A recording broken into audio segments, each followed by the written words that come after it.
la capitalisation boursière combinée des 7 actions est équivalente à la capitalisation boursière de toutes les actions japonaises, anglaises et françaises réunies. Donc ça en dit long sur la puissance de ces entreprises. Mais en tout cas, les US, c'est le moteur de la performance mondiale. Si vous faites de la bourse et que vous n'avez pas d'États-Unis, franchement, vous ratez une énorme partie de la performance.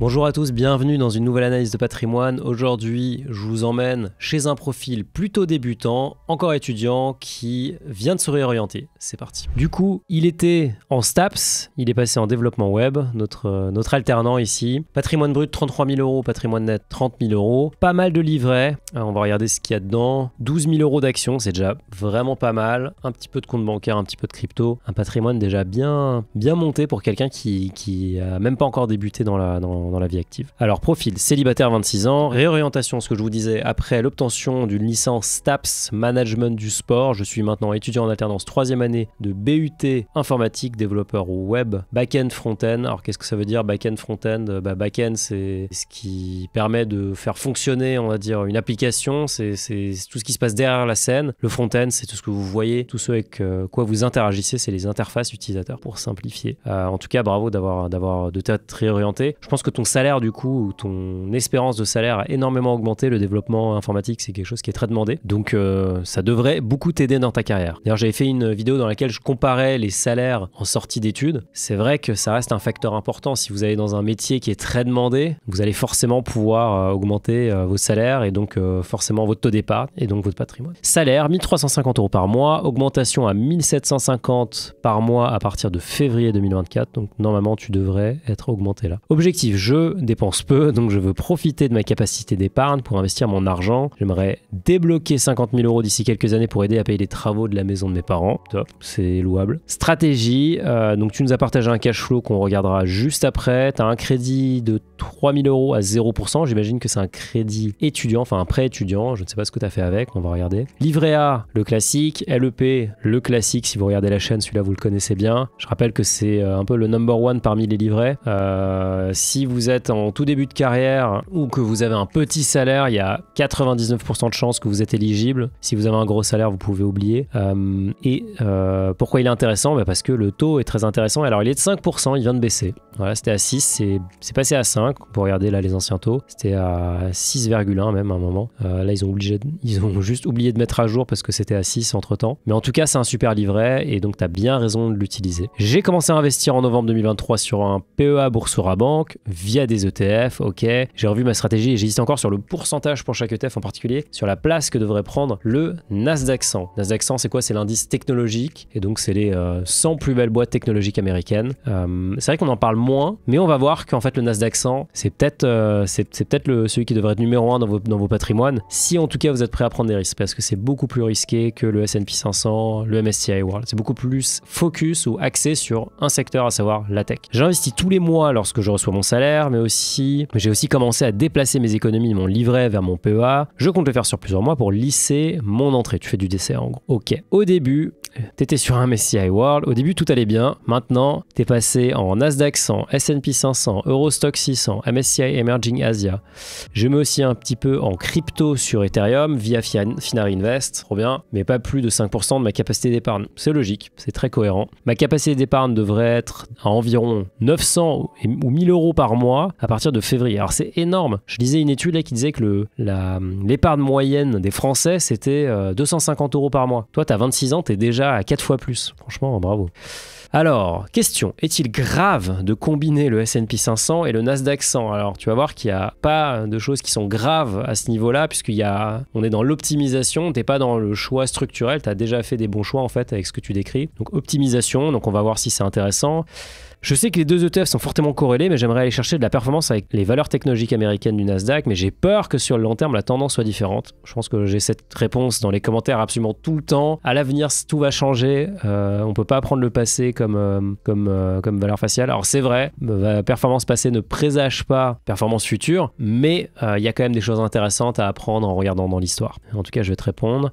Autre question dans la même lignée, est-il grave de s'orienter à 80% sur les actions US? Alors je pense que de façon générale, c'est quelque chose que je vois beaucoup chez un investisseur débutant, en tout cas qui est jeune, c'est l'impression que les choix sont hyper décisifs et que on peut plus jamais faire demi-tour et que prendre une décision, ça va être dramatique si c'est pas la bonne. Alors dans ton cas, il y a rien qui est grave là. En tout cas, je vais te répondre si c'est impactant ou si ça peut être négatif d'avoir 80% sur les actions US. Je pense que ça va te surprendre. J'ai l'impression que prendre autre chose que les actions US feront chuter la performance, même sur le long terme, dans beaucoup de scénarios possibles. Bah, spoiler, t'as complètement raison. Voilà, je te le dis dès maintenant. Allez, on regarde ton patrimoine. Non, tiens, on va regarder ton cash flow avant parce qu'il a l'air assez intéressant. Je rappelle que le cash flow, c'est un simulateur qui est gratuit. Vous pouvez y accéder depuis Finari. Je vous mets un lien dans la description. Sinon, vous tapez simulateur patrimoine dans Google et vous trouvez notre petit simulateur. Et donc, vous avez quelque chose comme ça. Ça aussi, vous pouvez l'avoir directement dans l'appli Finari automatiquement. Avec tous les comptes connectés, en fait, on va récupérer vos transactions et on vous génère la même chose tous les mois ou tous les 3 mois ou tous les ans. Enfin, vous avez ça. C'est vraiment assez incroyable. Vous pouvez recatégoriser toutes les transactions. Bref, c'est génial. Alors, dans ton cas, on voit que tu as 2200 € qui rentrent. C'est pas mal. Tu as ton salaire. Alors ça, je ne sais pas ce que c'est. Mobilijeune, on va regarder, tiens. A priori, tu as peut-être une aide ou quelque chose comme ça. Ou peut-être une aide mobilité, je dirais. Alors, qu'est-ce que c'est? Ah, c'est une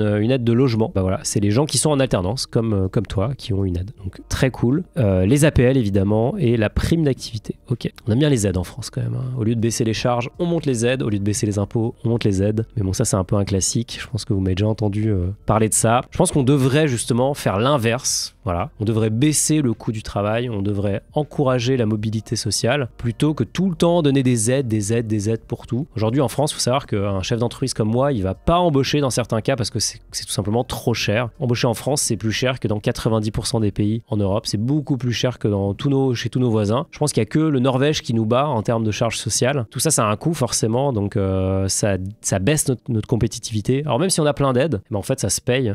Et ça, c'est les cotisations sociales, c'est les impôts sur les sociétés, c'est la TVA aussi qui a une taxe. Bref, bon, c'est comme ça que l'État fonctionne. Donc, investissement mensuel, quasiment 1000 €, franchement, c'est énorme, trop bien. Beaucoup en actions, un petit peu sur Ethereum. Pourquoi Ethereum, pourquoi pas Bitcoin? On regardera si tu en as déjà peut-être. Le logement classique et la vie quotidienne. Rien de choquant en soi, franchement, tu as un super beau taux d'épargne, 42%. C'est très très propre hein, à ton âge, c'est déjà admirable. Tu es en train de prendre des réflexes qui vont t'aider pour toute la vie en fait. Donc, il y a rien à dire, c'est hyper utile. Du coup, ton patrimoine, eh bien les fameux livrets, tu nous disais que tu étais en train de désinvestir de tes livrets, donc livret A, LEP, là on n'a pas le détail mais ça doit être ça. D'ailleurs, voilà, on le reconnaît, il est là, le LEP, il a 10 000 de mémoire le plafond. Tu es en train de baisser ton investissement livret. Alors n'oublie pas quand même de garder un matelas de sécurité, donc dans ton cas, tu nous as dit que tu dépenses, tu vois, pour le logement, la vie quotidienne, ça fait à peu près 1100 € par mois. Il faudrait que tu gardes entre 3 et 6 mois de matelas pour ça. À toi de voir combien tu veux garder, mais c'est sûr que tu as de la marge et tu peux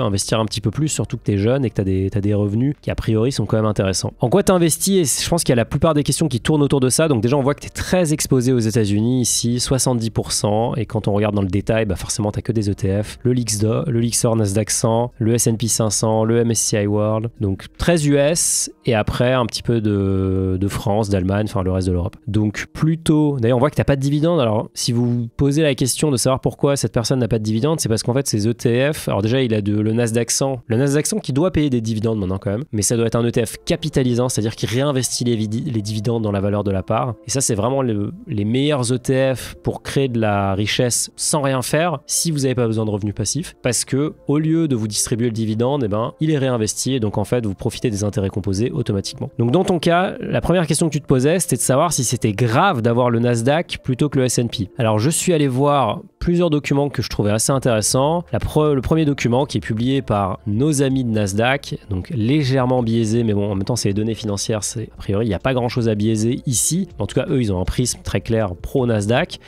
Tu vois que la performance, elle est quand même assez proche dans les deux cas. Ce qui est intéressant, et ça, c'est quelque chose que je vais te montrer sur un autre graphique tout à l'heure, c'est que oui, le Nasdaq surperforme le S&P 500. Mais c'est juste logique, en fait. Donc là, par exemple, j'ai pris le Nasdaq depuis 2013, en bleu, je le compare compare au S&P 500 en orange et je le compare au MSCI World. Alors c'est le MSCI World All Countries, c'est MSCI World que vous connaissez tous, plus les marchés émergents. Donc c'est un peu différent, mais bon, c'est quasiment la même chose. Et on voit que bah oui, sur la période où le S&P 500 fait déjà plus de 150%, ce qui est quand même incroyable, le Nasdaq, lui, il fait du plus 500%. Mais par contre, tout est résumé ici. En fait, le Nasdaq, il est beaucoup plus violent à la hausse parce que bah, c'est de la tech. Donc quand tout va bien, c'est la tech qui va prendre la plus grosse partie des bénéfices. Mais par contre, quand les marchés sont en baisse, bah forcément ça chute assez violemment, donc il y a beaucoup plus de volatilité sur le Nasdaq. Et donc dans ce document d'ailleurs c'est assez intéressant, on voit que là la volatilité annuelle, donc le retour cumulé sur toute cette période depuis 2017, alors c'est le double pour le Nasdaq, 315% contre 156%. Le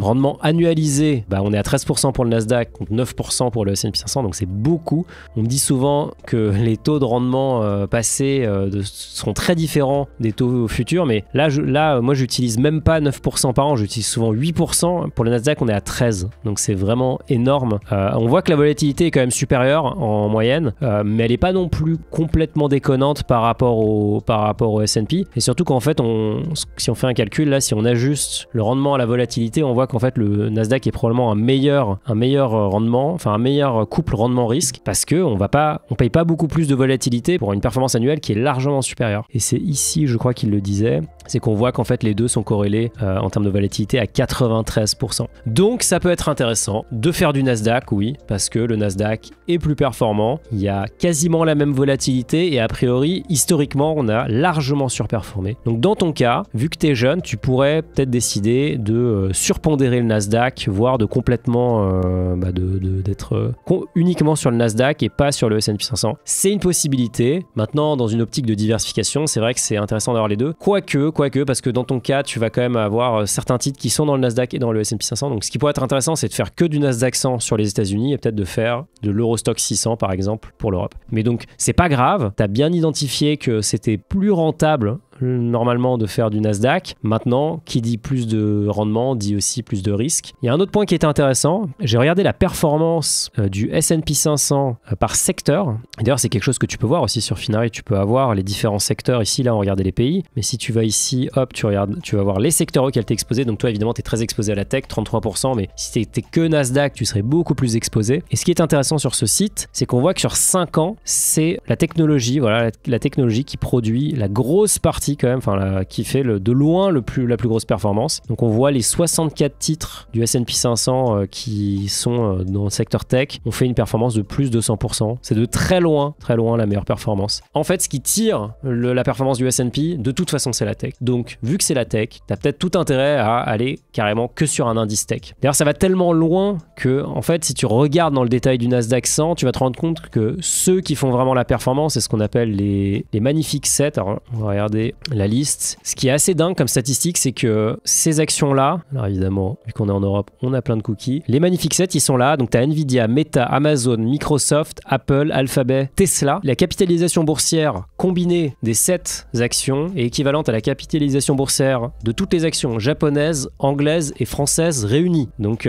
ça en dit long sur la puissance de ces entreprises. Donc, si tu veux aller encore plus loin, tu pourrais même dire, moi, j'investis que dans les Magnifiques 7. Et en fait, avec ça, je fais même du stock picking pour être uniquement sur les valeurs les plus impactantes. Là, c'est plus du tout la même approche parce que tu es beaucoup plus à risque, beaucoup moins diversifié. Tu passes d'une approche passive à une approche active. Mais en tout cas, tu as complètement raison. Oui, le Nasdaq et le S&P sont corrélés. Oui, le Nasdaq surperforme le S&P. Ça peut être intéressant pour toi d'aller plutôt là-dessus. Si tu vas aller chercher un maximum de performance, bah, tu as la réponse. 13% par an contre 9%, je pense que c'est assez transparent. Est-ce que c'est grave de s'orienter sur 80% d'actions US? Non, je pense que c'est pas grave. Parce qu'en fait, quand tu regardes ici l'histoire des Magnifiques 7, c'est que c'est eux qui tirent la performance de toute façon. Et la réalité, c'est que ce qui fait la performance, c'est la technologie. La technologie se crée aux États-Unis. Alors, j'espère qu'avec Finari, on pourra bientôt avoir des Magnifiques 8. Peut-être qu'on sera coté un jour. Mais en tout cas, c'est vrai qu'aujourd'hui, c'est les Américains qui savent créer des boîtes tech, qui savent les introduire en bourse et qui savent ETF, en faire des géants. Et donc, c'est là qu'il faut investir. Maintenant, il y a une chose quand même à garder en tête, c'est quand tu investis, quand vous investissez tous en ETF, S&P 500, Nasdaq, que vous achetez des titres en dollars, vous vous exposez au change. Alors on en parle rarement sur cette chaîne, mais c'est important. C'est important parce que le change, il est réel et il a un impact sur votre performance. Donc là, vous voyez, ça c'est le taux de change euro-dollar sur les 5 dernières années et il y a eu des swings quand même assez violents. On est passé à un moment, il fallait, pour 1 euro, vous obteniez 1,22$ et c'est descendu aussi bas que en dessous de la parité. C'est-à-dire qu'à un moment, il fallait plus d'euros pour obtenir des dollars. L'euro valait moins qu'un dollar.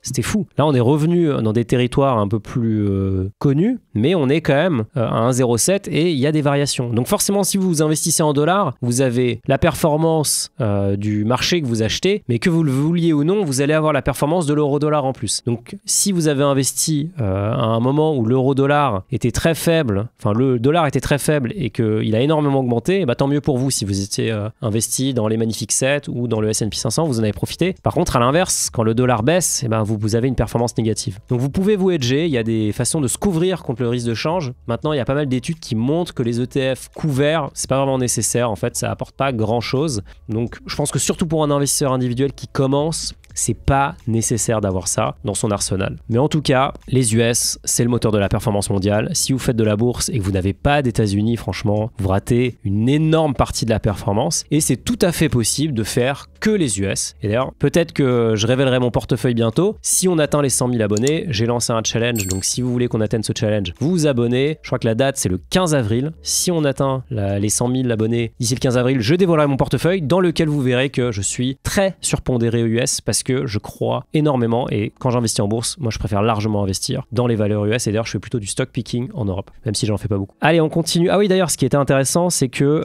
tu as aussi un plan épargne entreprise.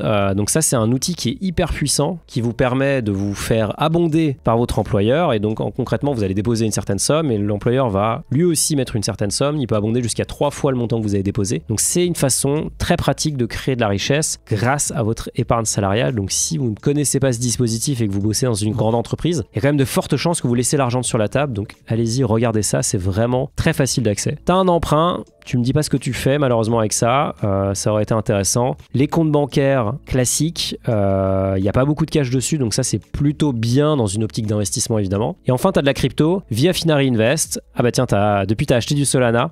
Donc Finari Invest, c'est la solution qu'on a lancée pour investir en crypto. On voit que tu as fait une performance sympa, plus 16% depuis qu'on a lancé. Forcément, le marché a beaucoup augmenté. Maintenant, c'est vrai qu'ici, dans une approche de diversification, ça peut être intéressant aussi d'avoir du Bitcoin, qui reste quand même l'actif numéro 1 de très loin et qui a un actif qui est peut-être moins volatile que les autres cryptos qu'on connaît. En tout cas, bravo pour ton profil, franchement impressionnant d'avoir déjà constitué autant d'épargne en si peu de temps. C'est aussi très noble de vouloir investir pour aider tes parents. Et bravo pour ta réorientation parce que tu as complètement raison, aller dans un métier qui est rémunérateur le plus tôt possible, ça va te permettre de plus investir et donc d'accélérer ta création de patrimoine. D'ailleurs, l'impact de ce changement de carrière, il est énorme sur le très long terme. Donc, j'ai pris mon petit simulateur des intérêts composés qu'on vient de sortir, qui est vraiment sympa, pour que tu puisses voir et que vous puissiez voir la différence. Donc ici, j'ai pris ton patrimoine actuel financier uniquement. Donc, j'ai mis 10 000 euros, même si tu en as un peu plus.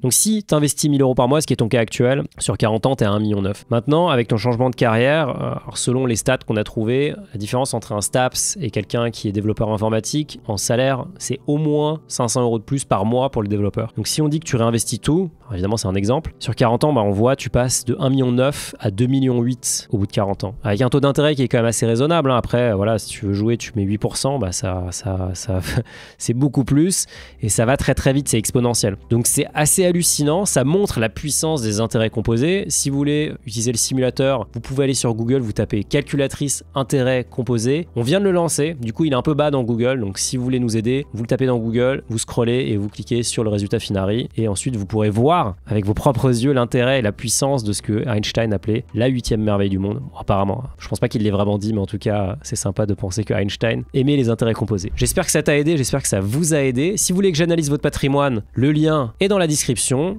J'analyse un profil comme celui-ci tous les dimanches. Je vous souhaite des bons investissements sur le Nasdaq ou sur d'autres indices et je vous dis à très vite. Salut.